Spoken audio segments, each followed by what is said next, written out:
Eu quero trazer aqui também para as nossas lives um tema que a gente tem tratado nos nossos pequenos grupos, que é a vida pelo Espírito. Paulo vai falar aos Gálatas sobre como viver no Espírito. Nós somos seres espirituais, isso é inegável. Somente alguém que não acredita uma vida após a morte, alguém que acredita que a vida se encerra nesse plano terrestre, que nós não temos um Deus, pessoas que não acreditam, que não possuem essa fé, podem até achar que nós vivemos apenas essa matéria. Mas o fato é que nós somos seres espirituais. O homem é dotado de corpo, alma e espírito. E assim como Deus é três em um só, Deus Pai, Deus Filho e Deus Espírito Santo, e quando Ele faz a imagem e semelhança, até isso nós somos a sua imagem e semelhança. O homem também possui trino, podemos dizer assim. Ele possui o corpo, que é algo temporal, que está preso a esse tempo, que é a carne, mas ele possui algo que é eterno, que é a sua alma e o seu espírito. E Paulo vai dizer que nós precisamos, ao sermos discípulos de Cristo, nós precisamos viver uma vida no Espírito. E ele vai falar sobre o fruto do Espírito lá em Gálatas capítulo 5. Ele vai dizer o seguinte: o fruto do Espírito, porém, é amor, alegria, paz, longanimidade, benignidade, bondade, fidelidade, mansidão, domínio próprio. Contra essas coisas não há lei. Então, Paulo está justamente escrevendo aos Gálatas, que era um povo que havia experimentado o Evangelho, e por causa da conversão de alguns judeus, eles estavam sendo direcionados agora para o judaísmo. Tanto que Paulo vai dizer, logo no início desse capítulo 5, falando o seguinte: meus camaradas, vocês foram chamados para a liberdade. Cristo nos chamou para que nós sejamos de fato livres. Estais, pois, firmes e não torneis a colocar-vos debaixo do jugo da escravidão. Então Paulo está dizendo, olha, vocês que estão voltando para o judaísmo, dessa forma legalista, vocês estão se colocando sob o jugo da escravidão, enquanto que Cristo nos libertou. E agora ele narra, então, o que é essa vida no Espírito. E ele diz que essa vida no Espírito é o frutificar. O frutificar é gerar o fruto do Espírito. Muitos acham que ganhar uma alma é frutificar. Não, isso aí é fazer discípulos, isso aí é levar o Evangelho. Frutificar é amar. Frutificar, meu irmão, deixa eu pulei a página aqui. Frutificar é ter alegria, alegria em meio ao caos. Enquanto muitos aí estão depressivos em relação a essa pandemia, e eu digo que ela potencializou os problemas da alma, embora haja negacionistas que não existe depressão, ou entram em searas que não lhe competem, é o que eu costumo dizer, brincando agora um pouquinho sobre a questão da vacina. A não ser que tu seja um infectologista, um especialista em vacinas, em pesquisa científica, tu pode realmente dar uma opinião concreta, Ou se tu é um leigo como eu, por exemplo, eu sou totalmente leigo em questões de vacina. Agora, se falarmos de administração e de teologia, são duas áreas que eu domino, são duas áreas que eu estudo há muito tempo. Essas áreas eu tenho propriedade para falar. As outras áreas, principalmente vacina, eu vou fazer uma inferência, Mas, enquanto muitos estão aí com uma depressão em relação a esse enclausuramento, usar máscaras e a expectativa de vir uma vacina para que a gente volte a ter uma vida normal, o fruto do Espírito da alegria, por exemplo, é ter alegria em meio a esse caos. É descansar no Senhor e ter alegria, saber que tudo o que nós estamos vivendo Nós somos alegres porque somos gratos a um Deus Todo-Poderoso, que não é só um Deus, é nosso Pai. Né? Então, frutificar é gerar essas qualidades que Paulo está dizendo. Amor, alegria, paz, longanimidade, benignidade, bondade, fidelidade, mansidão, domínio próprio. Né? Quanta gente precisa aí frutificar no domínio próprio. E domínio próprio é algo que todo ser humano precisa frutificar. Mas olha que interessante. O primeiro fruto do Espírito que Paulo vai falar aqui é o amor. Sendo que ele mesmo, Paulo, escreveu uma carta sobre o amor. Né? O amor nas mãos de Paulo traduz a essência de Deus. Quando Paulo está escrevendo aos irmãos de Corinto, e Corinto era uma igreja repleta de dons, uma igreja que no meio do culto se levantava 3, 4, 5 para profetizar, falar em línguas. Paulo começa a escrever para eles: vocês são realmente, hein? Vocês são dotados de dons. Quem dera se eu fosse igual a vocês. Né? Paulo parece que ironiza um pouco essa questão da igreja de Corinto, né? E tenta organizar esses irmãos de Corinto. E daí ele vai falar dos dons, né? Olha, já que vocês têm tantos dons espirituais, né? Então vamos classificar os dons. Mas aí Paulo vai dizer o seguinte: procurem os melhores dons. Né? Já que vocês têm tantos dons, irmãos de Corinto, procurem os melhores dons. Mas ele vai dizer assim, ó: mas agora eu quero mostrar para vocês um caminho mais excelente. Sabe, quem me acompanha aqui sabe muito bem que eu tenho uma certa agonia quando alguém isola um versículo.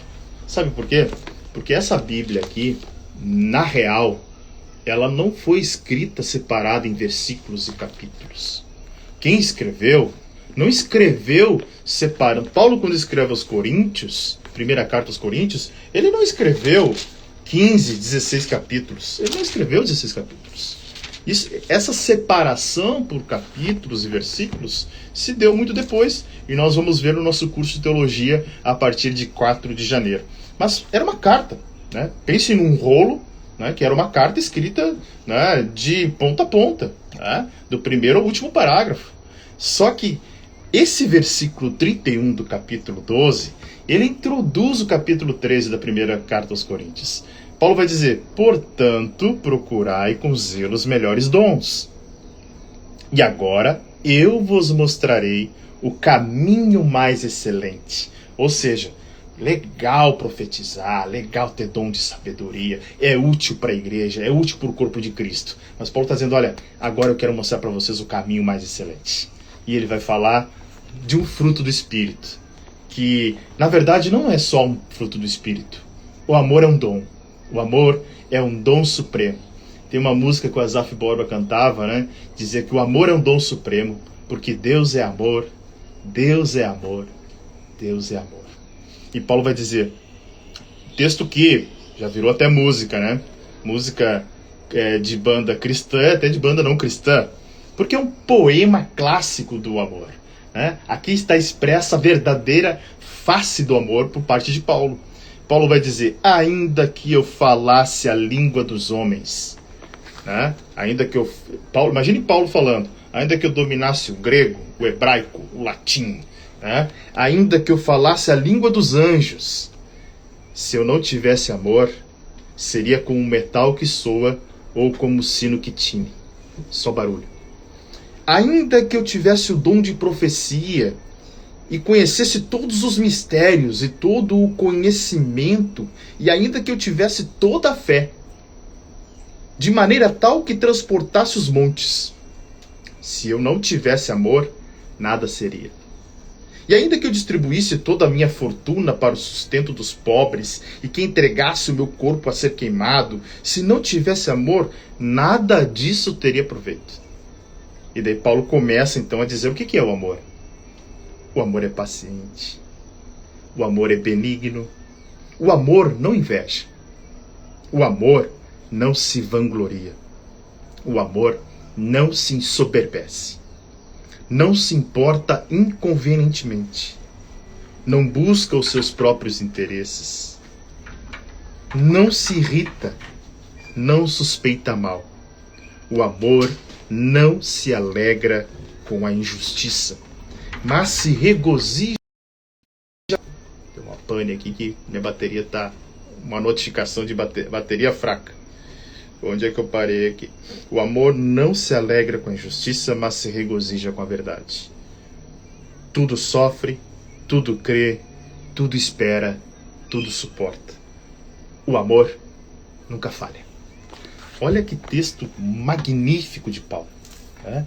Ele diz, o amor é paciente, o amor tem paciência, o amor espera a maturidade chegar, o amor, ele aceita que outras pessoas talvez não estejam no mesmo nível de entendimento, no mesmo nível de maturidade, no mesmo passo, mas o amor é paciente para aguentar.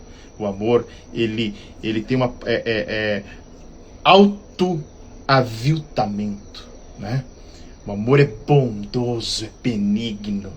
O amor faz o bem. O amor transmite o bem. O amor, aonde ele chega, ele muda o ambiente. Ele é benigno, ou seja, recheado, repleto de bondade. Ele exala a bondade. O amor não inveja, ou seja, ele não sente inveja. Não sente inveja nas conquistas do outro, nas vitórias. Não sente inveja se o outro, daqui a pouco, está numa posição que ele até gostaria de estar. Ou ele pensou um dia na sua vida estar. Mas ele se alegra porque o seu irmão chegou lá, né? Ele se alegra porque ele está vendo que é bem provável que é Deus que está abençoando. Então ele se alegra. Então o amor, ele não inveja, né? Aquele que inveja não experimentou esse amor. Aquele que inveja, seja o que for, né? E a gente acaba criando um conceito, né, de que inveja só quem obteve um sucesso empresarial, profissional. Gente, pode ter certeza que tem gente que tem tudo isso aí na vida. Mas inveja uma família feliz, inveja talvez o teu ministério, a tua alegria, pode estar te invejando tanta coisa na tua vida, né? Eu já presenciei gente que, olha, né, que possui fortunas, mas por existir um vazio na alma, por existir um vazio que ele ainda não encontrou Jesus para preencher, né? Por mais que conheça a palavra, por mais que frequente uma igreja, é um invejoso. Então, mas o verdadeiro amor, ele não inveja. E olha o que Paulo vai dizer. Ele não se vangloria, né? Ou seja, ele não canta suas vitórias, ele não se acha melhor do que os outros, ele não olha, já viu aquela pessoa de olhar altivo que olha todo mundo, porque tu veio do lugar tal, porque tu é assim, assado, porque tu mora naquele bairro, bom, aquele bairro lá, por favor, né? Então tem pessoas que, né, se vangloria por aquilo que conquistou, sendo que foi Deus que deu, né? Ou pelo pouco que tem, acaba se vangloriando.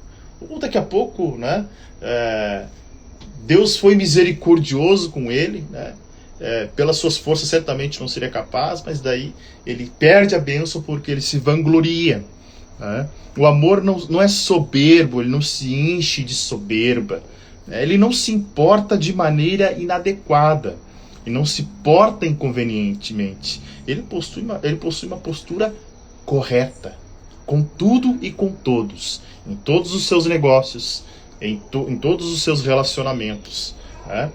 Amar de forma correta, tendo uma conduta correta, é tendo conduta correta com tudo e com todos, tá? Ele não busca os seus próprios interesses. Esse aqui é um pontinho assim a ser, né, grifado, porque a gente percebe que hoje em dia há muito amor por interesse, né?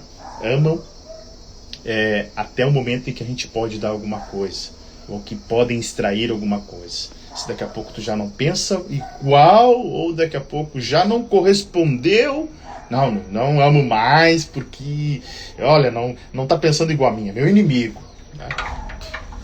Coitados, né? Mas a Bíblia vai dizer que o amor não busca os seus próprios interesses. E ele não para por aí, né? Não se irrita e não suspeita mal. O amor confia. O amor acredita, confia. Não se alegra com a injustiça.